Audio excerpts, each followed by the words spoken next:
Middle East is one of the most complex regions in the world. Currently, there are 4 failing states and 3 wars, with major powers increasingly taking opposite sides. Countless armed militias and terrorist groups are spreading violence across borders. The region has seen conflict after conflict going back well into the 20th century. But among all the uprisings, civil wars, and insurgencies, 2 countries always seem to be involved: Saudi Arabia and Iran. They're bitter rivals, and their feud is the key to understanding conflicts in the Middle East. The Saudis and Iranians have never actually declared war on each other. Instead, they fight indirectly by supporting opposing sides in other countries and inciting conflicts. This is known as proxy warfare, and it's had a devastating effect on the region. Countries, especially poor ones, can't function if there are larger countries pulling strings within their borders. Both the Saudis and the Iranians see these civil wars as both tremendous threats and also potentially enormous opportunities. The Saudi-Iranian rivalry has become a fight over influence, and the whole region is a battlefield. It's why the rivalry is being called a Cold War. The most famous Cold War was fought for 40 years between the United States and Soviet Union. Looking forward to the day when their flag would fly over the entire world. They never declared war on each other, but clashed in proxy wars around the world. Each side supported dictators, rebel groups, and intervened in civil wars to contain the other. Like the US and Soviet Union, Saudi Arabia and Iran are 2 powerful rivals. But instead of fighting for world dominance, they're fighting over control of the Middle East. In order to understand the Saudi-Iranian rivalry, let's go back to the origins of each country. In the early 1900s, the Arabian Peninsula was a patchwork of tribes under the control of the Ottoman Empire. After World War I, the empire collapsed, leaving these tribes to fight each other over power. One tribe from the interior, the Al Saud, eventually conquered most of the peninsula.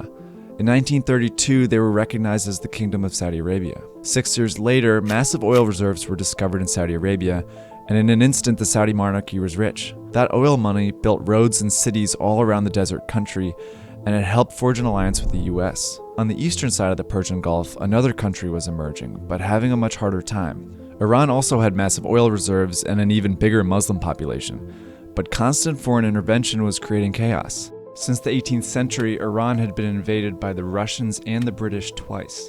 In 1953, the US secretly staged a coup, removing the popular Prime Minister Mohammad Mossadegh. In his place, they propped up a monarch, Reza Shah, who was aggressively reforming Iran into a secular, westernized country. But he harbored corruption and terrorized the population with his secret police, the Savak. By the 1970s, both Saudi Arabia and Iran had oil-based economies and had governments heavily backed by the US. But the feelings among each population were very different. Ultimately, at the end of the day, the Shah of Iran, powerful as he was, simply didn't have the same control over his people or ultimately the same legitimacy and affection that the Saudi people felt toward their monarchy at that point in time. That's because Iran's Muslims felt stifled by the Shah's reformations, and by the end of the decade, they finally fought back. Iran's Islamic Revolution overthrew a powerful regime that boasted military might.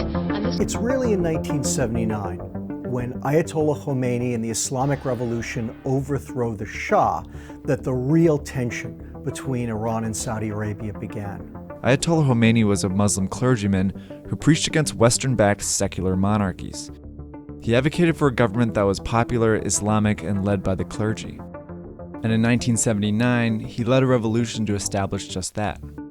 It was a massive international event that prompted reactions around the world, especially in Saudi Arabia. The Iranian Revolution terrified the government of Saudi Arabia. They were fearful that Ayatollah Khomeini would inspire their populations to rise up against them exactly the way that he had caused the Iranian population to rise up against the Shah. And there was a religious threat too. Up until now, the Saudis had claimed to be the leaders of the Muslim world, largely because Islam's 2 holiest sites, Mecca and Medina, are in Saudi Arabia. But Khomeini claimed his popular revolution made Iran the legitimate Muslim state. And there is another divide. Saudi Arabia's population is mostly Sunni, the majority sect of Islam, while Khomeini and Iran are mostly Shia. Westerners always make a mistake in drawing an analogy between the Sunni Shia split and the Protestant Catholic split within Christianity. The Sunni Shia split was never as violent. That in much of the Islamic world, when Sunnis and Shia were living in close proximity, they got along famously well. So while the Sunni Shia split was not a reason for the rivalry, it was an important division. After the revolution, the Saudis' fears came to life when Iran began exporting its revolution. This CIA report from 1980 details how the Iranians started helping groups, mostly Shia, trying to overthrow governments in Iraq, Afghanistan, and Saudi Arabia. And they prompted the Saudis to redouble their efforts to fight against Iran. They bolstered their alliance with the US and formed the GCC, an alliance with other Gulf monarchies. The stage was set for conflict. On September the 22nd, Iraqi planes attacked Mehrabad airport outside Tehran. Iraq was gambling on a short, sharp campaign. The rise of Iran as a regional power threatened other neighboring countries as well. In September 1980, Iraq, under the rule of dictator Saddam Hussein, invaded Iran. He was hoping to stop the Iranian Revolution, gain power, and annex some of Iran's oil reserves. But they didn't get far. The war bogged down into a stalemate, complete with trench warfare, chemical weapons, and heavy civilian casualties. When Iran started winning, the Saudis panicked and came to Iraq's rescue. They provided money, weapons, and logistical help. And so it becomes critical to the Saudis that they build up Iraq and build it up into a wall that can hold back the Iranian torrent that they have unleashed. This Saudi help allowed Iraq to fight until 1988. By then, nearly 1 million people had died. The Iranians largely blamed the Saudis for the war, and the feud escalated. Fast forward 15 years, and Iraq again became the scene of a proxy war. In 2003, the US invaded Iraq and overthrew Saddam Hussein. Neither Saudi Arabia or Iran wanted this to happen, since Iraq had been acting as a buffer between them. But problems arose when the US struggled to replace Saddam. The United States has no idea what it's doing in Iraq after 2003, and it makes one mistake after another that creates a security vacuum and a failed state and drives Iraq into all-out civil war. Without a government, armed militias took control of Iraq, splintering the population. Sunni and Shia militias suddenly sprang up all over the country. Many were radical Islamist groups who saw an opportunity to gain power amidst the chaos. These militias were ready-made proxies for Saudi Arabia and Iran, and they both seized the opportunity to try and gain power. The Saudis started sending money and weapons to the Sunni militias, and Iran the Shia. Iraq was suddenly a proxy war, with Saudi Arabia and Iran supporting opposing sides. That trend continued into the Arab Spring, a series of anti-monarchy, pro-democracy protests that swept through the Middle East in 2011. And this had very different consequences for Saudi Arabia and Iran. That is terrifying to the Saudis, who are the ultimate status quo power.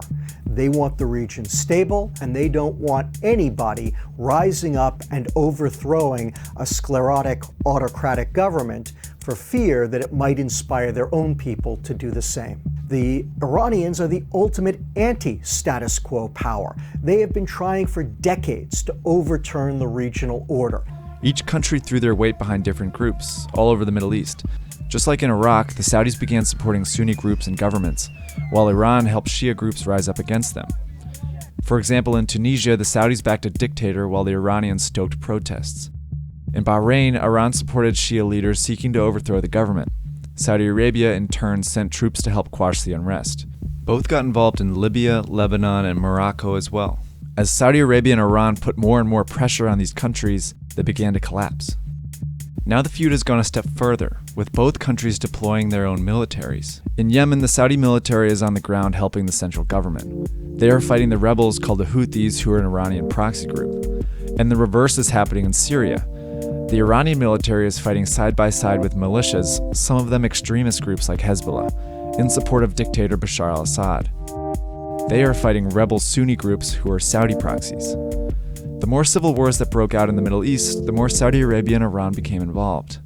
Neither the government of Saudi Arabia nor the government of Iran are looking for a fight. But the problem is that these civil wars create circumstances that no one could have predicted.